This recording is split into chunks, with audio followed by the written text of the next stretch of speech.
अच्छा, तो चलो मैं तुम्हें स्टीफन किंग की एक जबरदस्त कहानी सुनाता हूं जिसका नाम है द आउटसाइडर। ये एक ऐसी कहानी है जो तुम्हें सोचने पर मजबूर कर देगी कि क्या सच और झूठ के बीच की लाइन इतनी सीधी होती है जितनी हम सोचते हैं। एक मासूम का कत्ल और एक चौंकाने वाली गिरफ्तारी।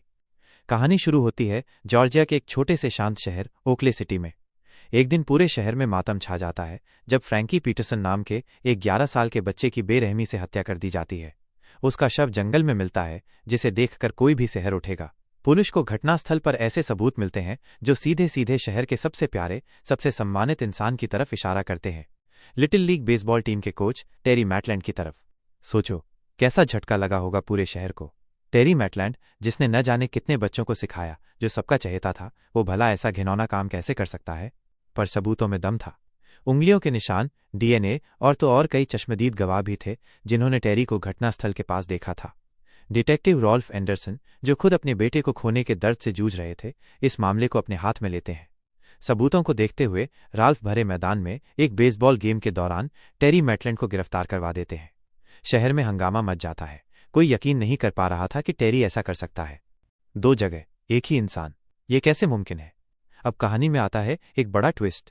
टेरी मैटलैंड गिरफ्तारी के बाद से लगातार एक ही बात कहता रहता है, मैं बेगुनाह हूं, मैं वहां नहीं था। वो दावा करता है कि जिस वक्त फ्रैंकी का कत्ल हुआ उस वक्त वो ओकन्युक, फ्लोरिडा में एक कॉन्फ्रेंस में था।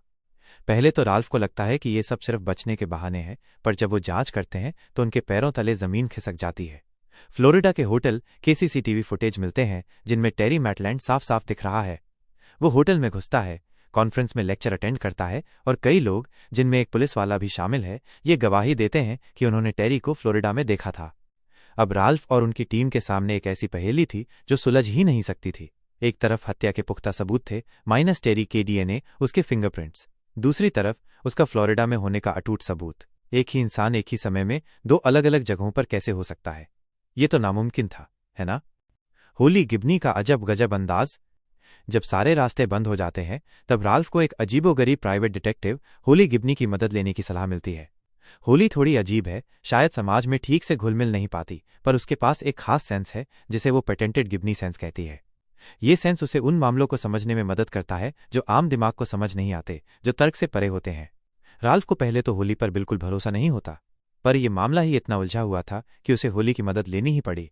होली अपनी जांच शुरू करती है। वो सिर्फ टेरी के मामले पर ही नहीं रुकती, बल्कि ऐसे और भी केस ढूंढती है जहां अपराधियों के पास ऐसे ही अजीबोगरीब एलिबी थे, माइनस, यानी वे अपराध के समय कहीं और होने का दावा करते थे और उनके दावे सच भी साबित हो रहे थे। होली को अब धीरे धीरे एक पैटर्न दिख रहा था।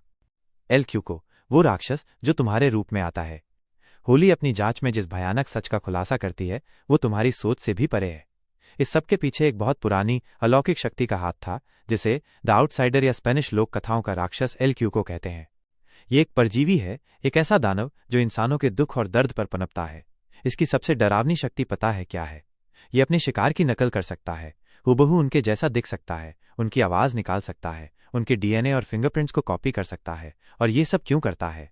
ताकि ये असली अपराधी को छिपा सके और किसी बेगुनाह को फंसा सके, जिससे समाज में और भी ज्यादा भ्रम और दुख फैले।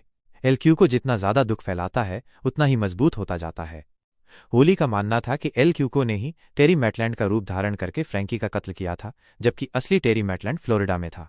ये बात सुनते ही राल्फ का सिर चकरा जाता है। सच्चाई की खोज में एक खतरनाक सफर। अब राल्फ, होली और उनकी टीम, जिसमें टेरी का वकील, एक और डिटेक्टिव और कुछ और लोग शामिल होते हैं, मिलकर एल क्यूको के इस भयानक खेल को समझने की कोशिश करते हैं।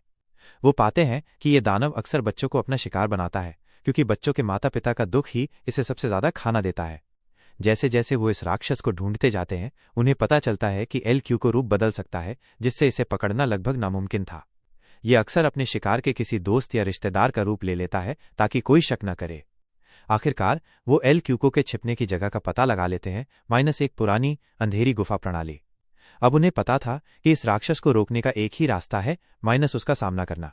वो एक खतरनाक योजना बनाते हैं। इस मिशन में उन्हें भारी नुकसान उठाना पड़ता है। एक पुलिस वाला, जैक हॉस्किंस, जो पहले ही एल क्यूको के वश में आ चुका था, उन पर हमला करता है और कई लोग घायल हो जाते हैं। जैक को मजबूरन मारना पड़ता है। गुफा में आखिरी लड़ाई। गुफा के अंदर होली और राल्फ का एल क्यूको से आखिरी आमना सामना होता है। वो दानव अपने असली भयानक रूप में प्रकट होता है, एक विशाल डरावना जीव जिसके कई पंजे और आंखें थीं, जो इंसानी मांस और हड्डियों का एक डरावना ढेर जैसा दिख रहा था। होली अपनी अनोखी क्षमताओं और हिम्मत से उस दानव को कमजोर करने का तरीका ढूंढ लेती है।